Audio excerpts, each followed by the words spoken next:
Selamat siang semuanya teman-teman. Assalamualaikum warahmatullahi wabarakatuh.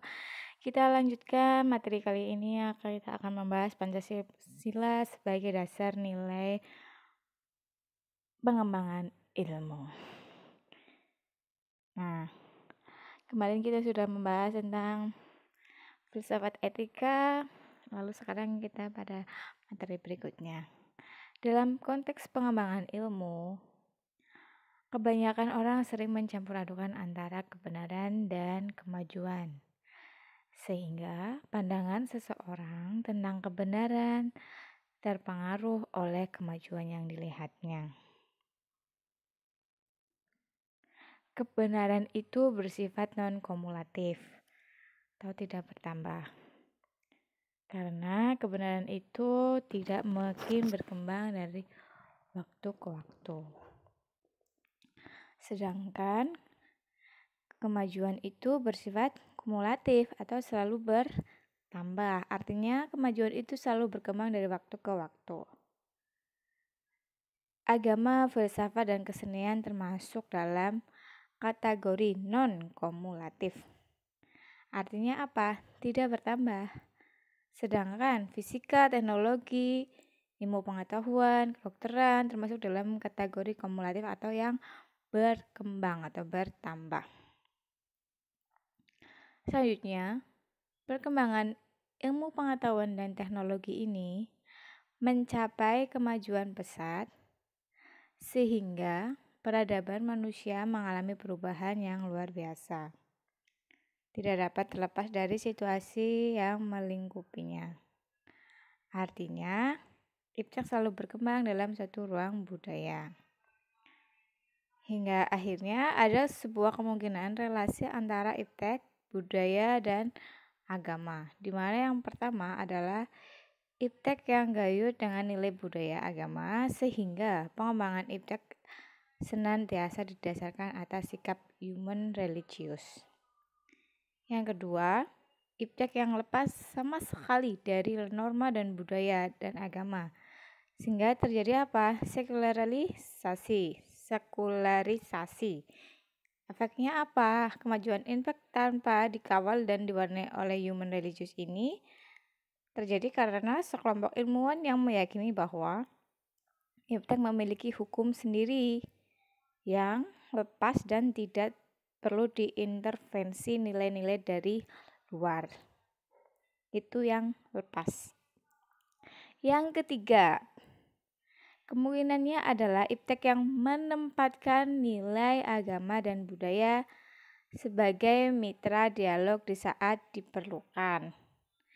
Dalam hal ini, ada sebagian ilmuwan yang beranggapan bahwa itu memiliki hukum tersendiri atau internal, tetapi juga faktor eksternal yang tadi disebutkan bahwa ada budaya, ideologi, dan agama ini untuk bertukar pikiran meskipun tidak dalam arti saling bergantung secara ketat.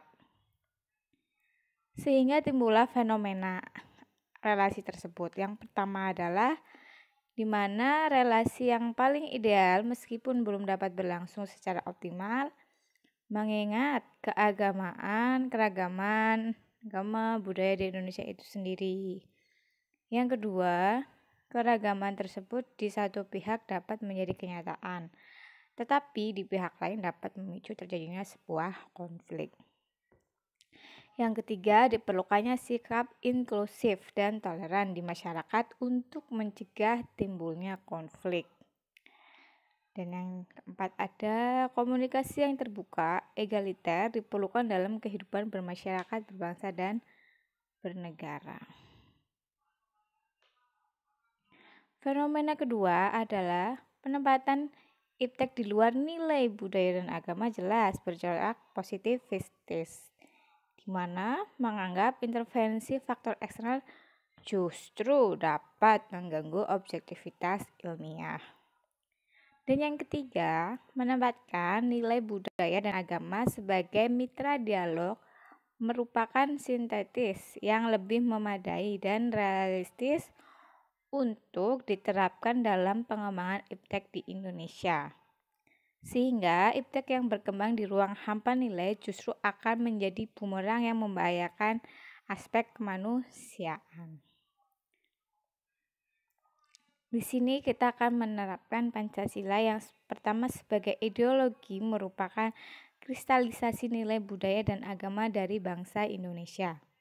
Yang kedua, bahwa Pancasila sebagai ideologi Indonesia mengakomodir seluruh aktivitas kehidupan, baik bermasyarakat, berbangsa, dan bernegara. Demikian pula halnya dalam aktivitas ilmiah.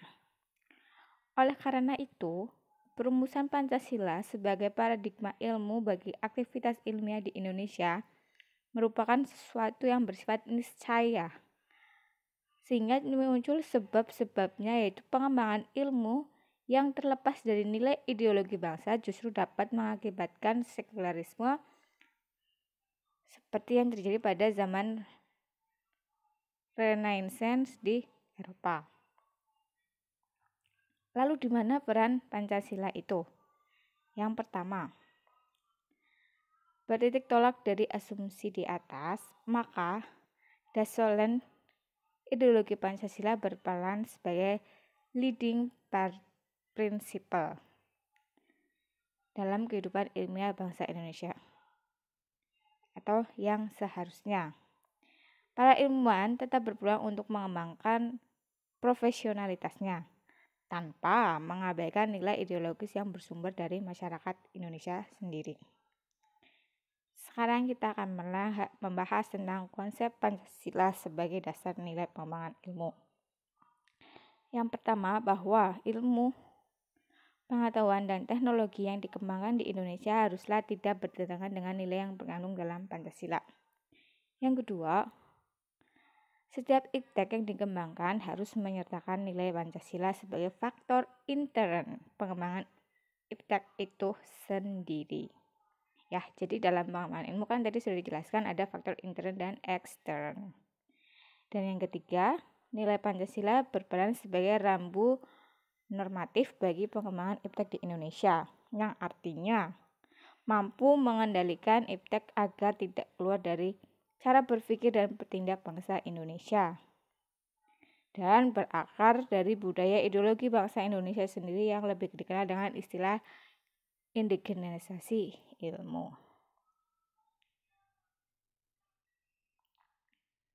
Konsekuensi 4 pengertian Pancasila sebagai pengembangan ilmu. Yang pertama, bahwa iptek tidak bertentangan dengan nilai yang terkandung dalam Pancasila ini mengandung asumsi bahwa iptek itu sendiri berkembang secara otonom. Kemudian dalam perjalanannya dilakukan adaptasi dengan nilai Pancasila. Yang kedua, iptek yang dikembangkan di Indonesia ini harus menyertakan nilai Pancasila sebagai faktor intern, di mana harus mengendalikan bahwa sejak awal pengembangan iptek sudah harus melibatkan Pancasila. Konsekuensi yang selanjutnya adalah nilai Pancasila berperan sebagai rambu normatif bagi pengembangan iptek, mengasumsikan bahwa aturan main yang harus disepakati oleh ilmuwan sebelum ilmu itu dikembangkan. Namun tidak ada jaminan bahwa aturan main itu akan terus ditaati dalam pengembangan iptek itu sendiri. Selanjutnya adalah bahwa dalam pengembangan iptek harus berakar pada budaya dan ideologi bangsa Indonesia sendiri sebagai proses indigenisasi ilmu, mengandaikan bahwa Pancasila bukan hanya sebagai dasar nilai, tetapi menjadi paradigma ilmu yang berkembang di Indonesia. Untuk itu diperlukan penjabaran yang lebih rinci dan pembicaraan di kalangan intelektual Indonesia sejauh mana nilai Pancasila selalu menjadi beban pertimbangan bagi keputusan yang diambilnya.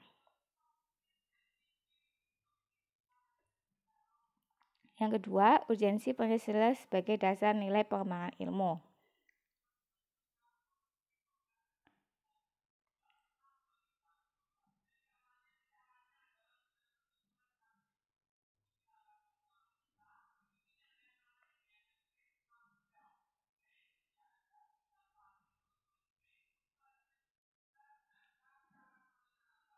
Keadaan ilmu pengetahuan dan teknologi di sekitar kita ibarat pisau bermata dua. Di satu sisi, iptek memberikan kemudahan, tetapi di sisi lain adalah membunuh bahkan memusnahkan peradaban umat manusia. Pentingnya Pancasila sebagai dasar pengembangan ilmu. Yang pertama, pluralitas nilai yang berkembang dalam kehidupan bangsa Indonesia ini sering dengan kemajuan iptek menimbulkan perubahan dalam cara pandang terhadap kehidupan. Yang kedua, berdampak negatif yang ditemukan yaitu adalah lingkungan hidup berada dalam titik nadir yang membahayakan eksistensi hidup manusia di mana yang akan datang. Oleh karena itu diperlukan tuntutan moral bagi ilmuwan pengembangan iptek di Indonesia. Dan yang ketiga adalah pengembangan iptek harus yang didominasi negara barat dengan politik global ikut mengancam nilai khas dalam kehidupan bangsa Indonesia seperti adanya gotong royong, spiritualitas, dan musyawarah. Mengapa diperlukan Pancasila sebagai dasar nilai pengembangan ilmu? Yang pertama adalah adanya kerusakan lingkungan yang ditemukan oleh iptek, misalnya adalah dalih percepatan daerah. Ini apabila dibiarkan berlarut-larut, maka generasi yang akan datang menerima resiko kehidupannya yang rawan bencana. Yang kedua, penjabaran sila Pancasila sebagai dasar nilai pengembangan iptek dapat menjadi sarana untuk mengontrol dan mengendalikan kemajuan iptek yang berpengaruh pada cara berpikir dan bertindak masyarakat yang cenderung pragmatis. Yang ketiga, nilai kearifan lokal yang menjadi simbol kehidupan berbagai daerah nilai tergantikan oleh gaya hidup global. Ini nanti untuk sumber historis bisa teman-teman pelajari.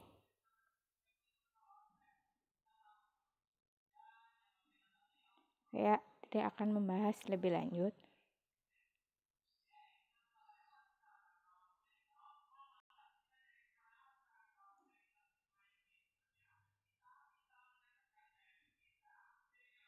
Nah, ini nanti kita baca bersama-sama.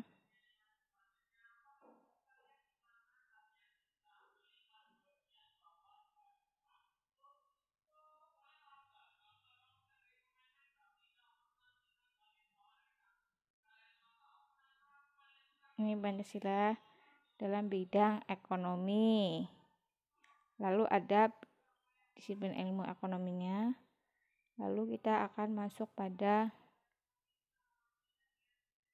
ini sumber sosiologis. Nanti kita akan pelajari bersama dalam diskusi yang akan datang.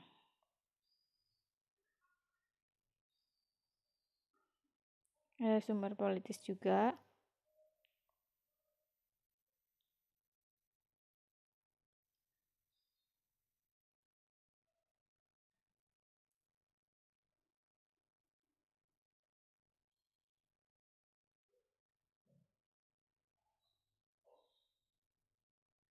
Nah, untuk yang D, kita akan membahas tentang argumen tentang dinamika dan tantangan Pancasila sebagai dasar nilai pengembangan ilmu.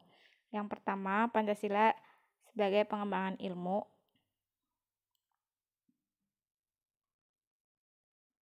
Tentang humanisme. Yang pertama, Pancasila sebagai pengembangan ilmu. Dalam kajian Pancasila sebagai dasar nilai pengembangan ilmu baru mendapatkan perhatian yang lebih khusus dan eksplisit oleh kaum intelektual dari beberapa perguruan tinggi. Namun pada kurun waktu akhir ini belum ada suatu upaya untuk mengaktualisasikan nilai Pancasila dalam kaitan dengan pengembangan iptek di Indonesia. Lalu muncullah tantangan terhadap Pancasila sebagai dasar pengembangan iptek di Indonesia. Yang pertama adalah adanya kapitalisme dan globalisasi, di mana pada kapitalisme ini menguasai perekonomian dunia termasuk Indonesia, di mana ini adalah penerapan nilai Pancasila sebagai dasar pengembangan ilmu menjadi terbatas. Upaya bagi pengembangan sistem ekonomi Pancasila yaitu pernah dirintis oleh Profesor Bupiarto pada tahun 80-an.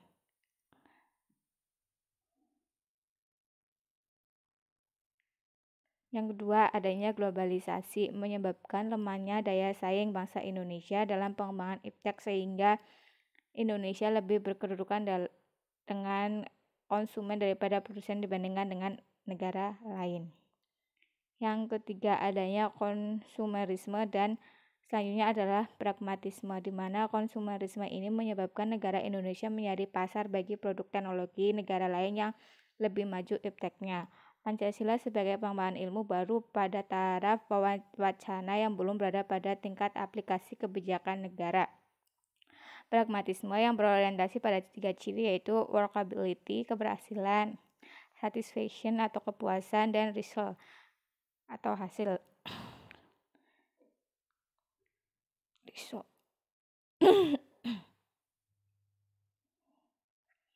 Esensi Pancasila sebagai dasar nilai pengembangan ilmu. Sila pertama, bahwa kesadaran hidup di dunia ibarat menempuh ujian, hasil ujian yang menentukan hidupnya di akhirat nanti, di mana ilmuwan yang mengamalkan kompetensi teknik yang dimiliki itu harus berpedoman pada Tuhan. Yang kedua, asas kemanusiaan atau humanisme ini menghendaki agar perlakuan terhadap manusia harus sesuai dengan kodratnya sebagai manusia, yaitu memiliki keinginan seperti kecukupan materi, bersosialisasi, dan dihargai. Yang ketiga adalah sila ketiga, di mana ilmuwan atau ahli teknik Indonesia perlu menjunjung tinggi persatuan dan tugas-tugas profesionalismenya. Yang keempat adalah bahwa setiap negara mempunyai hak dan kewajiban yang sama terhadap negara. Demikian dalam hal ilmuwan dan ahli teknik wajib memberikan kontribusi yang besar sesuai dengan kemampuan untuk kemajuan negaranya. Dan yang terakhir, yang kelima adalah ilmuwan atau ahli teknologi mengelola industri atau pengembangan sistem kemajuan sekaligus menjamin kesejahteraan atau sesuai dengan ciri sila kelima itu keadilan. Yang kedua, urgensi Pancasila sebagai dasar nilai pengembangan ilmu, di mana perkembangan iptek ini tidak berakar dari nilai budaya bangsa Indonesia sendiri, sehingga ilmu pengetahuan yang berkembang di Indonesia sepenuhnya berorientasi pada Barat. Pengembangan ilmu pengetahuan di Indonesia lebih berorientasi pada kebutuhan pasar, sehingga prodi yang laku kelas di perguruan tinggi ini rata-rata adalah yang terserap oleh pasar dunia. Pancasila sebagai dasar pengembangan ilmu itu berarti kelima sila Pancasila merupakan pegangan dan pedoman bagi pengembangan ilmu pengetahuan dan teknologi. Beberapa terminologi yang dikemukakan para pakar untuk penggambaran peran Pancasila sebagai rujukan bagi pengembangan ilmu pengetahuan dan teknologi ini antara lain Pancasila sebagai intellectual vision,